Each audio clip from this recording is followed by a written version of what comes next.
움직이지 마요, 제발!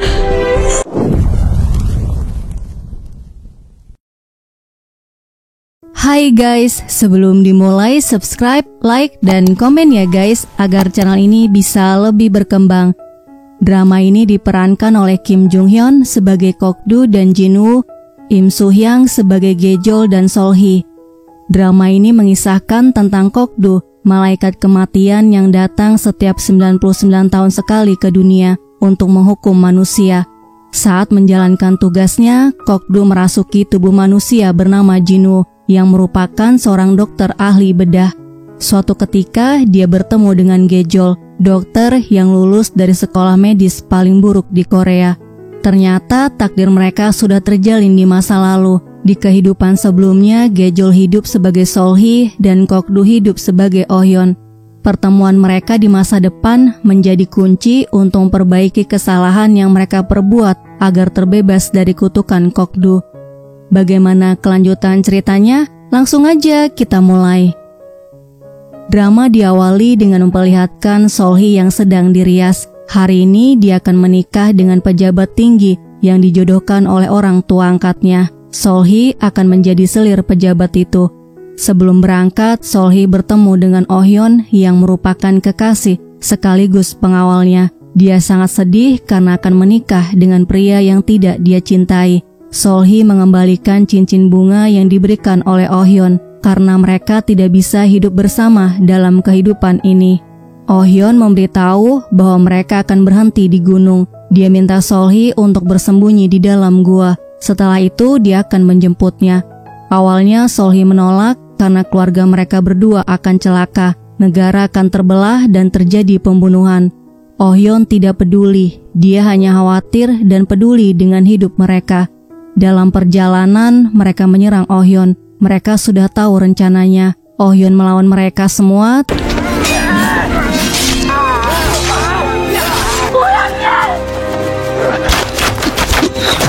Tapi akhirnya dia tewas di hadapan Sol-hee. Pada malam pengantin, Sol-hee membunuh suaminya.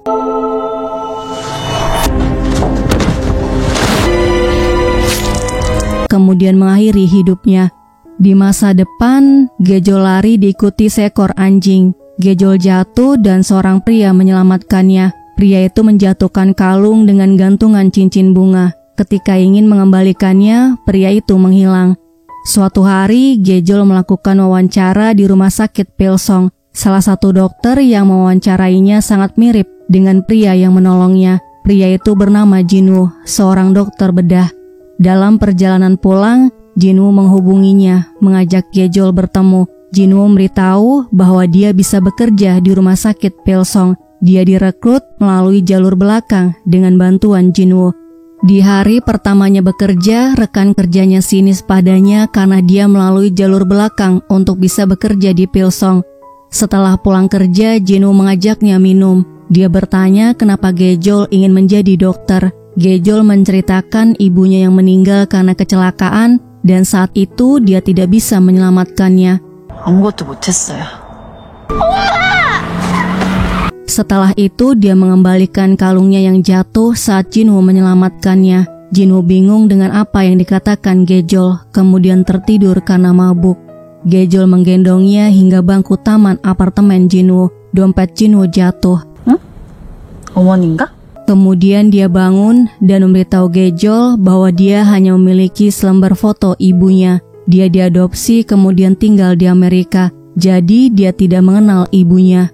Keesokan paginya, seorang dokter mengatakan Jin-woo rapat dalam keadaan mabuk, sama seperti saat dia mengoperasi Misun hingga mengakibatkan Misun meninggal. Pada malam harinya, Jin-woo menjelaskan bahwa ada yang menukar CT scan Misun. Sebelum operasi, CT scan Misun tidak ada sel kankernya, tetapi dia meninggal karena kelumpuhan pada jantungnya yang disebabkan tumor ganas. Dr. Suyon mengaku bahwa dia menukar CT scan-nya dan setuju untuk bersaksi di persidangan, namun tiba-tiba dia menghilang. Selanjutnya, Jin-woo memperlihatkan rekaman CCTV di rumah sakit Wonju, tempat Gejol dulu bekerja. Setelah berhenti bekerja dari rumah sakit Pilsong, Suyon bekerja di rumah sakit Wonju. Gejol masuk ke sebuah ruangan dan tidak lama kemudian Pilsu dan Suyon juga masuk ke ruangan itu. Saat itu Gejol bersembunyi, jadi dia mendengar percakapan mereka. Jinwoo memohon bantuan Gejol agar dia mau menjadi saksi, namun Gejol menolaknya karena Pilsu adalah kepala rumah sakit di Pilsong, dokter yang sangat berpengaruh dan disegani. Di bangku taman apartemennya, Jinwoo melihat foto ibunya, kemudian dia melihat Oksin dan Gaksin lewat. Dia juga mendengar suara lonceng. 내가 뭘 잘못 들었나? 저놈이 확실한가? Keesokan harinya, Jinwoo memperlihatkan bukti bahwa Misun adalah ibu kandungnya. Dia ingin balas dendam dan membuat pelakunya menyesali perbuatannya. Gejol memberitahu Pilsu yang menyuruh Suyon menukar hasil CT scan-nya. Jinwoo sangat marah mendengarnya. Dia akan melaporkan dirinya sendiri atas kasus malpraktik, kemudian membuktikan bahwa hasil CT scan-nya ditukar untuk memancing Pilsu keluar. Pada malam harinya, Jinwoo minta Gejol mengembalikan cincinnya, padahal sebelumnya dia bilang itu bukan miliknya dan berkata tidak pernah menyelamatkannya. Akhirnya Gejol mengembalikannya, kemudian mengatakan dia bersedia menjadi saksi dan menuntut Pilsu atas kasus Misun. Jinwoo berjanji akan bertanggung jawab jika terjadi sesuatu padanya. Pilsu mengetahui bahwa Jinwoo akan datang ke pengadilan untuk bersaksi atas kematian Misun. Jungsik memberikan bukti bahwa Jinwoo adalah putra Misun. Pilsu menyuruh Jungsik untuk menghabisi Jinwoo. Dalam perjalanan menuju ke pengadilan, Gejol berusaha untuk menghubungi Jinwoo namun ponselnya mati. Jadi dia memutuskan untuk datang ke apartemennya. Di depan apartemennya salju turun, padahal saat itu adalah musim panas. Tiba-tiba Jinwoo jatuh.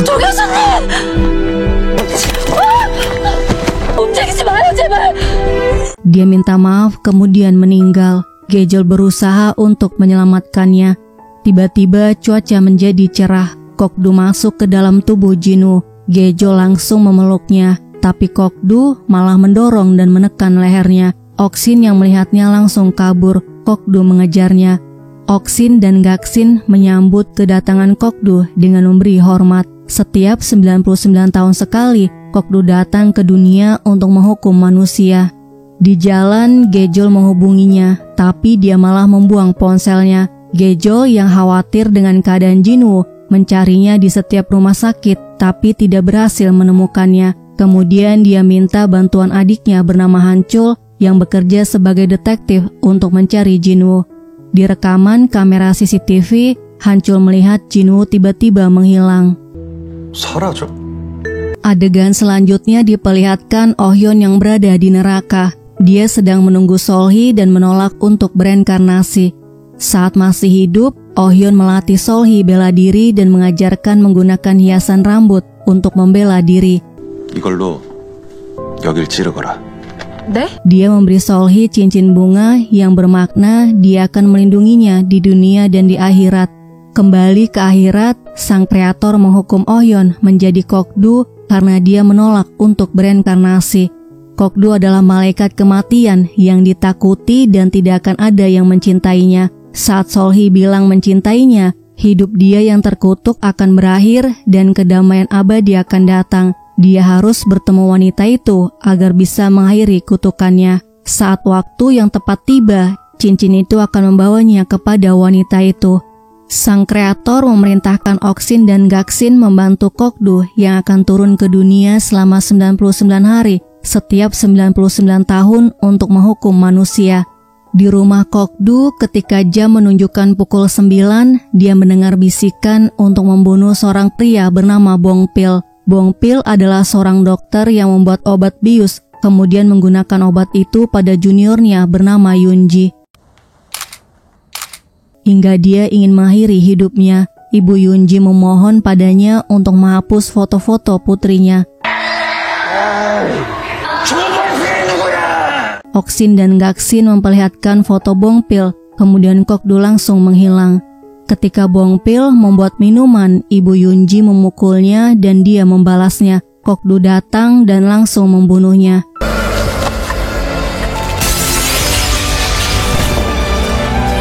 Setelah itu dia kembali ke rumah. Oksin dan Gaksin yang sedang membakar pakaian Jinwoo menyambutnya. Walaupun Kokdu mengabaikan mereka, mereka merasa kasihan pada Kokdu karena di neraka dia harus mendengarkan orang mati mengeluh. Dan di dunia dia harus membunuh orang setiap hari sebagai hukuman. Mereka harus menemukan Seolhee agar kutukannya hilang. Di ruangan Pilsu, Jungsik melaporkan mayat Jinwoo menghilang. Dia sudah menggeledah rumah sakit di Seoul tapi tidak menemukannya. Keesokan harinya, Gejol melihat di papan pengumuman bahwa dia akan disidang karena melanggar kedisiplinan setelah menuntut Pilsu atas kematian Misun tanpa bukti. Gejol memberitahu bahwa dia disuruh Jinwoo untuk bersaksi dan menuntutnya. Pilsu menyuruh Gejol membawa Jinwoo ke sidang disiplin agar mereka bisa mengetahui siapa yang benar. Gejol datang ke apartemen Jinwoo. Jungwon, teman Gejol dan kekasih Jinwoo keluar. Dia tidak tahu di mana Jinwoo berada, namun Gejol tidak percaya. Akhirnya mereka bertengkar. Hancul berusaha untuk memisahkan mereka, tapi dia malah kena pukul dan Jungwon buru-buru pergi.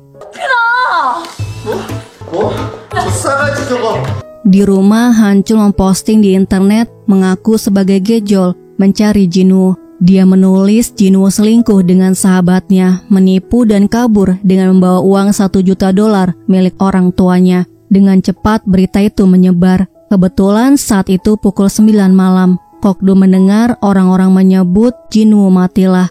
Kokdu bertanya siapa Jinwoo. Oksin tertawa karena Jinwoo adalah Kokdu. Dengan jarinya Kokdu mengangkat Oksin. Gaksin memberitahu yang memposting rumor itu adalah Gejol. Kokdu akan membunuhnya agar rumor itu menghilang. Sementara itu, Gejol mendapat pesan yang memberitahu keberadaan Jinwoo di dekat pantai Yongpo. Keesokan harinya, Gejol tiba di pantai Yongpo. Dia melihat seekor anjing dan teringat ketika dia jatuh di tangga. Tiba-tiba Kokdu memanggilnya. Gejol kaget melihat Jinwoo. Kokdu menyentuh pipinya. Tiba-tiba muncul ingatan Ohyeon saat mengajarkan Seolhee seni bela diri. Gejol kesal karena dia menghilang kemudian membantingnya. Kokdu membalasnya dengan menekan lehernya. Gejol memintanya untuk melepaskan tangannya. Kokdu bingung kenapa tangannya mengikuti apa yang Gejol katakan dan dia tidak bisa membunuhnya. Hal ini belum pernah terjadi sebelumnya. Gejol bertanya kenapa dia kabur dan menyuruhnya minta maaf, namun Kokdu tidak mau. Gejol mengatakan kalau dia bukan manusia dan Kokdu membenarkan ucapannya kalau dia memang bukan manusia. Gejol menduga Jinwoo mengalami amnesia karena benturan di kepalanya ketika jatuh dari apartemennya. Gejol bertanya apakah dia mengenal dirinya. Kokdu menjawab tidak. Gejol mengajaknya memperkenalkan diri mereka masing-masing. Tiba-tiba Jungwon menghubungi. Gejol berpaling sebentar dan Kokdu menghilang. Kokdu memberitahu Oksin dan Gaksin. Akhirnya dia menemukan wanita yang bisa mengangkat kutukannya. Dia yakin Gejol adalah wanita itu karena dia melembutkan dan menyentuh hatinya. Kokdu juga yakin Gejol memiliki cincin itu, tapi ternyata dia salah. Gaksin menemukan cincinnya ketika dia membakar pakaian Jinwoo. Pada malam hari, Gejol menemukan Kokdu yang sedang minum. Gejol minta padanya untuk berbohong pada sidang disiplin di rumah sakit karena orang lain tidak tahu bahwa dia menderita amnesia. Kokdu harus mengatakan Gejol menuntut mereka karena disuruh oleh dia. Jika Kokdu bersedia untuk berbohong, Gejol akan menghapus postingan mencari Jinwoo dan tidak akan pernah menghubunginya lagi. Keesokan harinya, Kokdu datang memperkenalkan dirinya sebagai Jinwoo, saksi Gejol. Dia kemudian memberitahu alasannya menuntut rumah sakit karena tidak ingin disebut dokter yang membunuh pasiennya. Dia ingin membuktikan bahwa Misun meninggal karena hasil CT scan-nya ditukar atas perintah Pilsu. Dokter di hadapannya marah karena dia berani menuduh Pilsu dan mengatakan dia tidak akan bisa menjadi dokter lagi. Kokdu menjawab dia memang tidak bisa menjadi dokter lagi karena Gejol memberitahu dia menderita amnesia, kemudian pergi. Gejol mengejarnya. Dia sangat marah karena Kokdu mengacaukan semuanya. Kok-du sengaja melakukannya karena dia tidak ingin Gejol mencarinya lagi. Kok-du melihat di mata Gejol bahwa dia masih menyukai Jin-woo. Jadi dia akan mencari alasan untuk mencarinya. Rasa suka adalah perasaan bodoh yang dimiliki manusia. Gejol merasa sedih dan marah dibilang bodoh. Dia minta padanya untuk kembali dan minta maaf sambil berlutut. Tanpa bisa dia kendalikan, kaki dan tubuhnya melakukan apa yang diperintahkan Gejol. Kok-du kemudian menunjukkan cincinnya dan bertanya apakah dia tahu cincin ini. Ketika Kok-du memegangnya, muncul ingatan Oh-yeon yang memberikan cincin pada Sol-hee. Kok-du bertanya padanya apakah dia Sol-hee. Gejol bertanya siapa Sol-hee. Kok-du tidak ingat siapa atau seperti apa wajah Sol-hee. Dia hanya tahu namanya terukir di cincin yang selalu dia bawa dan merasakan cinta yang mendalam padanya. Kok-du ingin menciumnya tapi Gejol menyuruhnya berhenti, membuat Kok-du terkejut karena dia ditolak manusia biasa. Dia harus menciumnya untuk mengetahui Gejol adalah Sol-hee atau bukan. Gejol sangat marah, dia memperingatkan untuk tidak muncul di hadapannya lagi. Di rumahnya, Gejol melihat iklan lowongan pekerjaan dokter panggilan ke rumah dengan mendapatkan fasilitas rumah. Keesokan harinya, Gejol datang ke klinik untuk melakukan wawancara. Dia bertemu dengan Kok-du sebagai pemilik kliniknya. Kok-du memberikan kontrak kerjasama yang berisi biaya sewa kliniknya gratis, keuntungan klinik dan rumah yang dia tinggali akan menjadi milik Gejol. Gejol langsung setuju. Ketika dia membaca ulang kontraknya, Kok-du menambahkan isi kontrak di halaman belakang, yaitu Gejol akan menjadi pacar Kok-du selama 90 hari. Jika kontrak dilanggar, biaya sewa klinik selama 10 tahun harus dibayar penuh. Gejol menolak untuk menjadi pacarnya. Selanjutnya jam menunjukkan pukul 9 malam. Kok-du mendengar suara bisikan untuk membunuh Gwang-mo. Anehnya dia tidak bisa menghilang, tapi dia tidak tahu apa yang menyebabkan kekuatannya menjadi lemah. Dia kemudian pergi menggunakan mobil oksin yang berwarna emas. Di depan rumah sakit, orang-orang melakukan aksi protes pada Gwang-mo karena dia telah membunuh Yuna untuk mendapatkan uang kompensasi. Gwang-mo adalah ayah adopsi Yuna. Sementara itu, Hancul dari kepolisian Seoul khusus datang ke Yongpo untuk menginterogasinya. Polisi tahu dia sudah beberapa kali mencoba membunuh Yuna, tapi tidak ada bukti. Suster memberitahu jam besuknya sudah habis, jadi Hancul harus pergi. Ketika Gwang-mo sendiri, Kok-du datang. Dia sangat marah karena ada manusia yang rela membunuh demi mendapatkan uang kompensasi. Kemudian dia membunuhnya. Dia pergi ketika Jung-won datang. Lampu tiba-tiba padam, tapi Jung-won masih bisa mengenali bayangan Jin-woo. Di parkiran, tidak sengaja Kok-du menabrak mobil Hancul. Hancul mengejarnya hingga jalan buntu.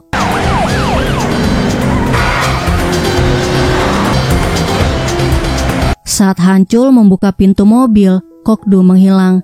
Keesokan harinya mereka melihat di televisi mobil emas oksin menjadi bukti pembunuhan Gwang-mo. Kok-du minta oksin untuk mengaku pada polisi mobilnya dicuri. Selanjutnya Gejol datang menemui Myung-ja untuk meminjam uang. Myung-ja mengelola dana pengembangan komunitas Yongpo yang mendukung perusahaan rintisan. Tanpa Gejol sadari, Kok-du sudah ada di belakangnya. Dia datang untuk menggagalkan rencana Gejol mendapatkan pinjaman. Myung-ja menyuruh Gejol untuk mengaduk hingga tercampur rata sebelum dia memutuskan akan meminjamkan uang atau tidak. Gejol menyuruh Kok-du untuk mengaduknya. Setelah selesai, dia melanjutkannya. Myung-ja melihat Gejol yang rajin, jadi dia percaya Gejol bisa mengembalikan uangnya. Myung-ja mengatakan dia akan memberikan Gejol pinjaman. Gejol sangat senang dia bisa membuka klinik sendiri, sementara Kok-du kesal karena dia malah membantunya untuk mendapatkan pinjaman. Beberapa hari kemudian Gejol pindah ke Yongpo. Dia minta bantuan Kok-du untuk mengangkat barang-barang.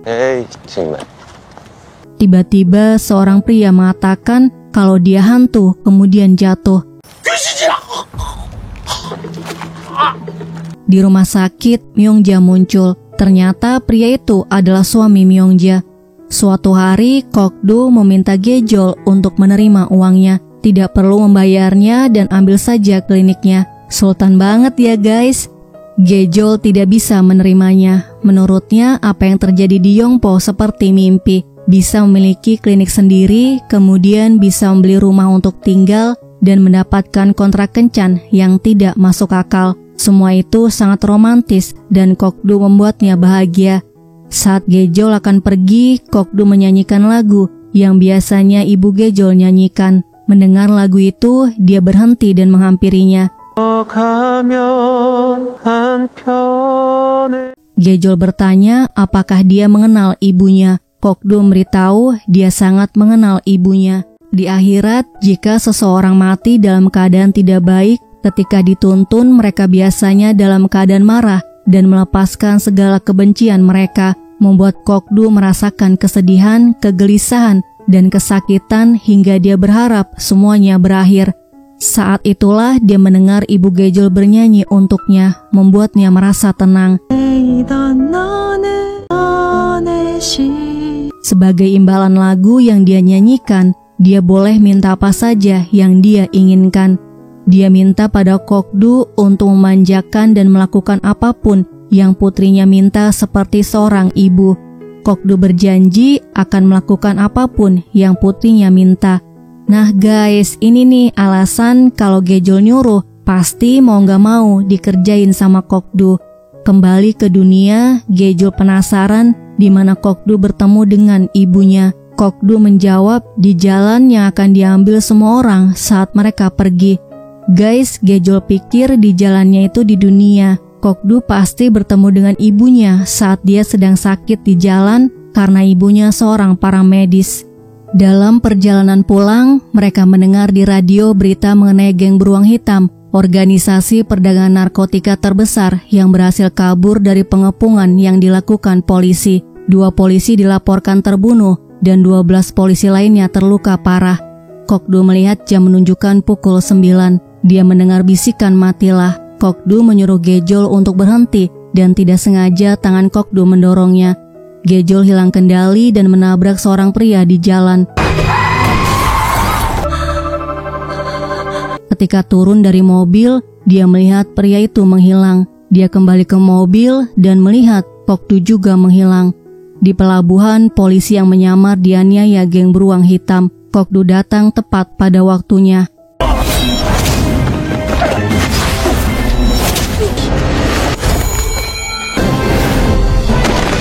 Setelah itu dia menangis karena merasa muak harus membunuh manusia setiap hari dan dia ingin dewa membunuhnya. Keesokan harinya Gejol bertanya kenapa semalam meninggalkannya. Kokdu menjawab jika dia bersamanya sesuatu yang buruk akan terjadi. Selanjutnya Gejol memberikan uang $100.000 padanya untuk biaya sewa klinik dan rumah selama 10 tahun. Uangnya dari pinjaman Myongja. Gejol kemudian mengajak Kokdu untuk berhubungan singkat agar mereka saling mengenal. Keesokan harinya, Gejol memasang papan nama dan memberikan kartu namanya pada Kokdu. Kemudian dia menyuruhnya untuk ikut menemui pasiennya menggunakan motor. Guys, dewa diajakin naik motor. Dia teriak-teriak apalagi pas tahu dia disuruh megangin keteter urin.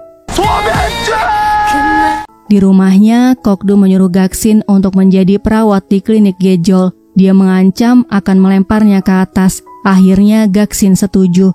Gaksin datang dengan pakaian nyentrik agar ditolak bekerja di klinik. Tapi ternyata Gejol malah langsung menerimanya tanpa bertanya apa-apa. Walaupun ketika melihat lamarannya, Gaksin belum pernah bekerja sekalipun. Di kantor polisi, mereka melihat korban pembunuhan yang membeku. Dan tidak ditemukan petunjuk korban dibunuh menggunakan apa. Hancul adalah penanggung jawab kasus ini. Mereka juga memeriksa mobil Oksin yang dilaporkan dicuri. Di dunia, Oksin adalah pengusaha sukses pemilik perusahaan grup Bulha. Beberapa hari kemudian, Gejol bertemu Kokdu. Ketika Kokdu melihat jepit rambutnya, muncul ingatan masa lalunya. Kemudian Gejol mengajaknya ke kantor polisi untuk memberikan kesaksian. Di kantor polisi, Gejol melihat Yeden mantan pacarnya yang menjadi korban kecelakaan. Gejol yakin orangnya bukan dia dan menuduhnya mau mendapatkan uang asuransi. Polisi mengatakan untuk apa Yiden menginginkan uang asuransi karena dia adalah atlet golf profesional sambil menunjuk sebuah poster. Gejol melihatnya, kemudian mengatakan pria itu adalah korban kecelakaannya. Dia bernama Chung Song. Yiden mengatakan Chung Song sudah meninggal 2 bulan yang lalu. Ketika Gejol menuju keluar, Yiden menanyakan kabarnya. Gejol yang masih sakit hati karena diduain dan diputusin mengatakan kalau dia berharap mereka tidak akan bertemu lagi. Kok-du yang cemburu melepaskan tangannya. Di depan kantor polisi, Kok-du melihat ke arah Yiden. Muncul kenangan masa lalunya, tapi Kok-du tidak ingat siapa dia. Di tempat yang lain, Pilsu bertemu dengan seseorang yang memberikan daftar korban malpraktik medis di rumah sakit Pilsong, di mana salah satu korbannya adalah Misun. 언론에 뿌릴까요? Pria itu mendapatkan daftar korban dari Chung Song yang menjabat sebagai manajer di rumah sakit Pilsong. Pria itu juga memberitahu Chung Song sedang bersembunyi di suatu tempat dan pura-pura mati. Pilsu menyuruh Jung Sik untuk mencari Chung Song. Kok-du mengajak Gejol untuk mencari Chung Song. Mereka datang ke rumahnya. Chung Song mengalami cedera akibat ditabrak Gejol. Gejol memeriksa keadaannya dan menyuruh Kok-du untuk memanggil ambulans. Tiba-tiba Yiden datang. Dia memberitahu tidak bisa membawa Chung Song ke rumah sakit umum. Yiden akan membawanya ke rumah sakit yang merawat tunawisma dan orang-orang tanpa keluarga. Karena saat ini Chung Song dalam bahaya. Dia akan menjelaskannya setelah semuanya berakhir. Ambulans datang, Gejol memberitahu pasiennya adalah Kok-du. Di rumah sakit, Yiden memberitahu Chung Song sedang dioperasi. Kok-du melihat jam menunjukkan pukul 9 malam. Dia langsung kabur. Di lorong, dia mendengar bisikan bunuh dia, membuatnya merasa kesakitan. Gejol menutup telinganya sambil bilang, jangan dengarkan siapapun yang ingin menyakitinya. Di rumah sakit Pilsong cabang Yongpo, Jungwon diberitahu Jinwoo ada di Yongpo sekarang. Jungwon akan menemuinya untuk menyelesaikan masalah hubungan mereka.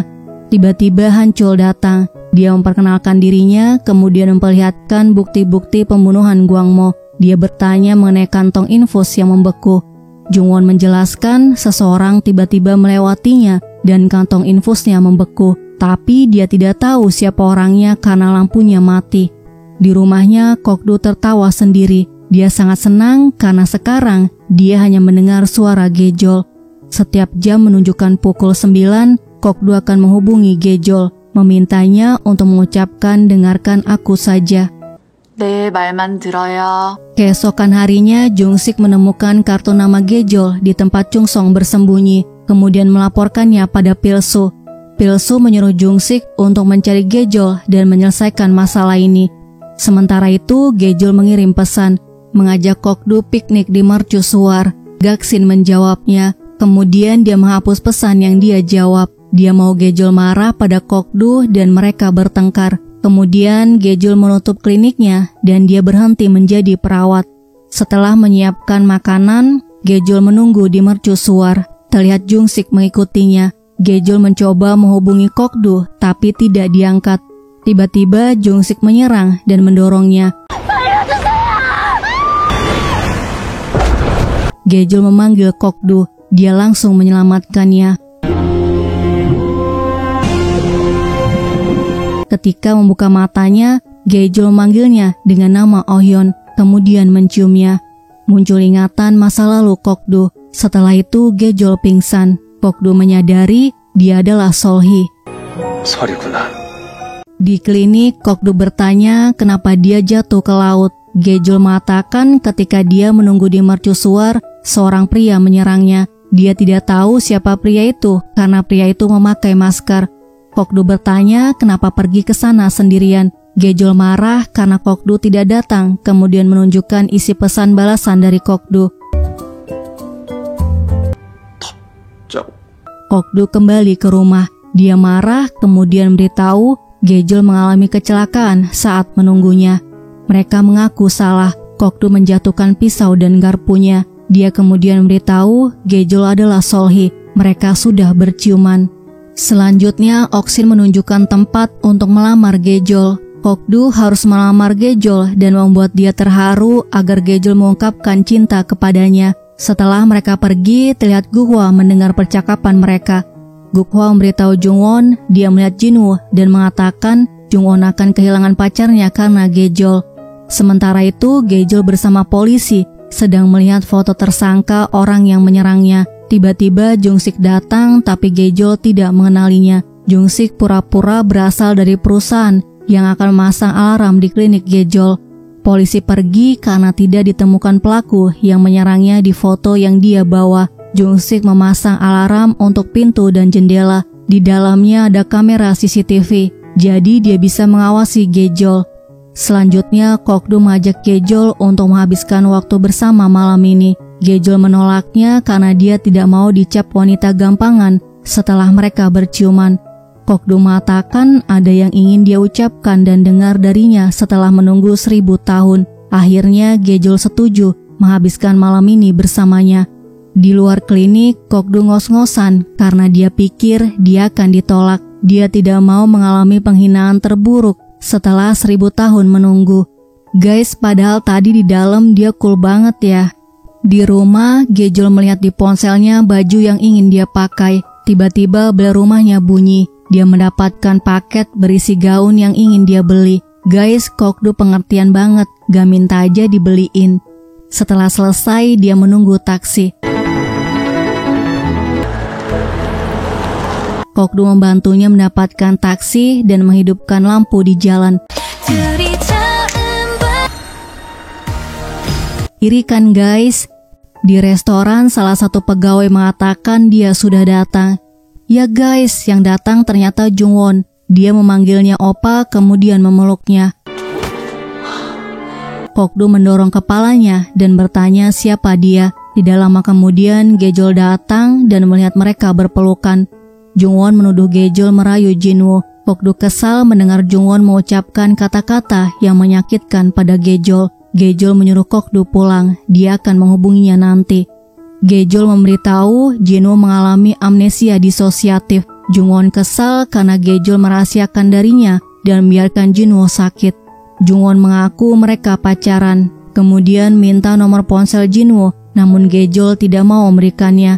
Keesokan harinya, Kokdu bertanya kenapa dia tidak menghubunginya. Gejol memberitahu dia sudah punya pacar. Kokdu mengatakan dia tidak ingat pernah menjalin hubungan dengan seseorang. Gejol minta pada Kokdu jangan melewati batas hingga ingatannya kembali. Pada malam hari, Yiden minta tolong pada Gejol untuk mengobati bekas operasi Chungsong karena dia mengalami demam dan pingsan. Yiden menceritakan perusahaan tempat kerja Chungsong terlibat korupsi. Chungsong pergi menemui dokter dengan membawa buktinya, tapi tiba-tiba dokter itu menghilang. Chungsong ketakutan setelah mengetahui dokter itu menghilang, jadi dia bersembunyi. Setelah selesai, Yiden mengucapkan terima kasih dan minta maaf karena dulu dia mengkhianatinya. Dia kemudian bertanya apakah Gejol punya pacar. Gejol memberitahu pacarnya sangat tampan. Dia seorang dokter lulusan Amerika. Keesokan harinya, Yiden membeli bubur untuk Chungsong di restoran Kyongsong. Yiden mendengar mereka membicarakan Gejol. Yiden memberitahu Gejol memiliki pacar, seorang dokter yang sukses dan tampan. Mereka tidak menyangka Yiden juga mengenal Gejol. Mereka kemudian datang ke klinik Gejol dan bertemu dengan Kokdu. Gejol datang, dia bingung melihat mereka semua menunggunya. Kyongsong bertanya mengenai pacarnya. Kokdu berinisiatif mengaku kalau dia adalah pacarnya. Gejol kemudian memperkenalkan Jinwoo sebagai pacarnya yang merupakan seorang dokter lulusan dari Amerika. Tiba-tiba Kokdu memberitahu bahwa dia hilang ingatan. Dia tidak punya pekerjaan, rumah, dan kedua orang tuanya sudah meninggal. Mereka tidak menduga Jinwoo memiliki kisah sedih. Pada malam harinya, Gejol minum hingga mabuk. Dia merasa sangat malu karena tidak berusaha untuk mengobati Kokdu dan merasa nyaman dengan Kokdu yang sekarang. Seharusnya dia mengobatinya agar Kokdu kembali menjadi Jinwoo. Kokdu mengatakan Jinwoo sudah lama pindah ke akhirat. Dia tidak bisa kembali, jadi lupakan dia. Gejol mengatakan Kokdu tidak nyata. Kokdu harus menghilang. Tiba-tiba Kokdu merasakan dadanya sakit, kemudian dia jatuh. Gejol panik, dia memanggil Jinwoo dan berusaha untuk membangunkannya. Ternyata Kokdu kembali ke akhirat. Gejol tidak merasakan denyut nadinya. Dia memberikan CPR sambil mengatakan Kokdu kembali. Akhirnya Kokdu kembali. Gejol menangis karena menyangka dia benar-benar mati. Kokdu memeluknya untuk menenangkannya. Kokdu mengatakan dia harus berhati-hati dengan apa yang dia ucapkan. Satu kata darinya membuat dia bolak-balik antara neraka dan dunia. Jadi jangan pernah bilang ingin Kokdu menghilang. Gejol berjanji tidak akan mengucapkan itu lagi. Kemudian dia membawa Kokdu ke rumah sakit untuk diperiksa karena dia merasa khawatir dengan keadaannya. Tiba-tiba Oksin datang. Ternyata Gejol tahu bahwa Oksin adalah pemilik grup Bulha. Kokdu mengaku bahwa Oksin adalah kakaknya. Ketika Kokdu ingin pergi, Gejol melarangnya. Kemudian menyuruh Kokdu untuk berbaring di ranjang dan menutup matanya. Oksin bingung kenapa Kokdu melakukan apa yang dikatakan Gejol.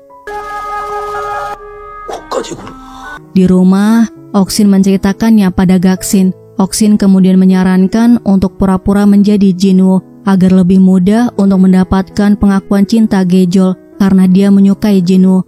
Kokdu datang ke apartemen Jinwoo dan menemukan buku hariannya. Dia membacanya untuk mengetahui kepribadian Jinwoo. Keesokan harinya, Gejol menyebar selebaran bersama Kokdu. Mereka memasang selebaran di restoran Honggen. Kyongsong bertanya kapan mereka akan menikah. Kokdu tersenyum malu. Tiba-tiba Jungwon bertanya kenapa pacarnya menikah dengan Gejol, membuat mereka terkejut. Kyongsong menuduh Kokdu menduakannya. Jungwon mengatakan setelah hilang ingatan, Gejol menipunya agar berpikir dia adalah pacarnya. Kokdu mengatakan mereka sudah putus, walaupun Jungwon tidak mengakuinya. Karena putus tidak membutuhkan pengakuan, dia minta Jungwon untuk menerimanya.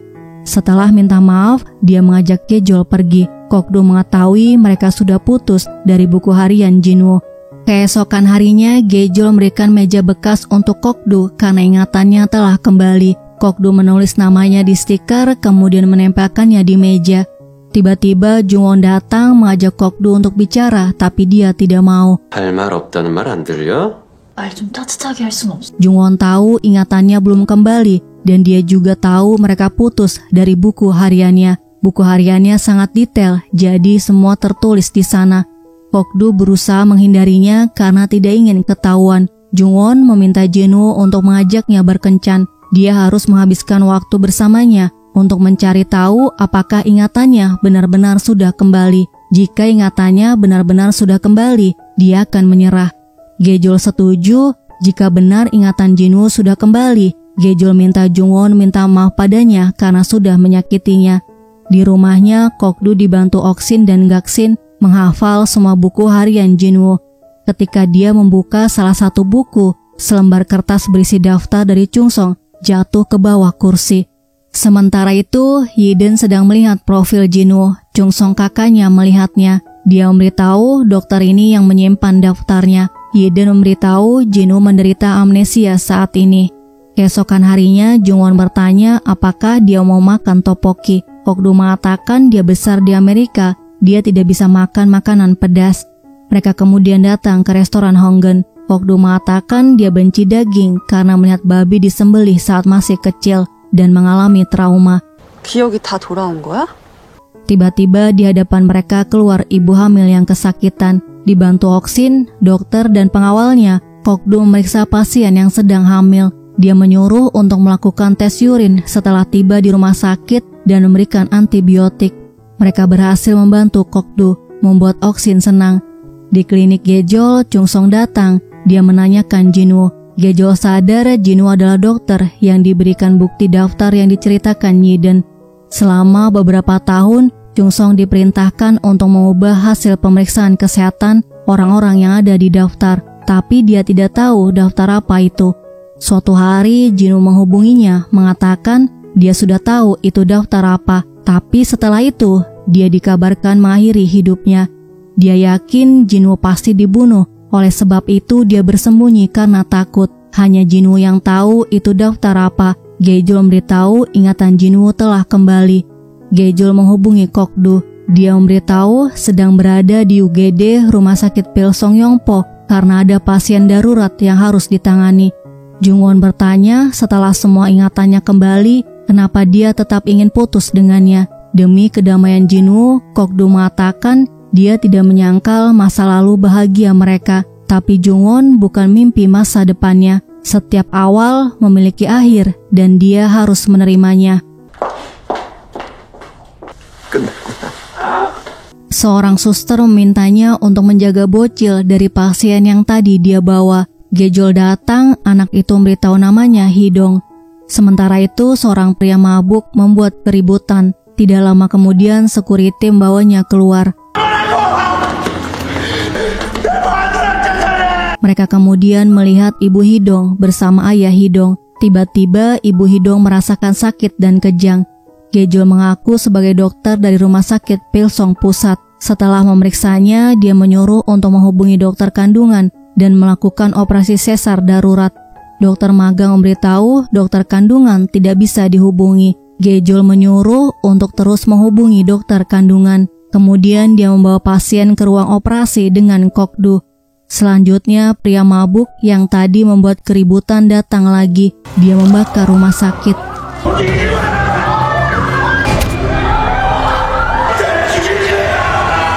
Di ruang operasi, Gejol dan Kokdu menunggu dokter datang. Tiba-tiba terdengar pengumuman ada kebakaran di ruang darurat. Semua orang harus segera meninggalkan gedung. Gejol menyuruh Kokdu untuk mengoperasi pasiennya, tapi dia tidak mau. 안 하시면 저 환자랑 아긴 죽어요. Gejol sadar ingatannya belum kembali. Dia minta padanya untuk berusaha mengembalikan ingatannya agar bisa mengoperasi pasiennya. Gejol berulang kali mengatakan kembalilah Jinwoo. Tiba-tiba Kokdu pingsan. Gejol terus memanggil nama Jinwoo. Jinwoo membuka matanya, kemudian bertanya dia ada di mana. Guys, part 1 sampai di sini ya. Terima kasih sudah melihat video ini. Sampai jumpa di video selanjutnya.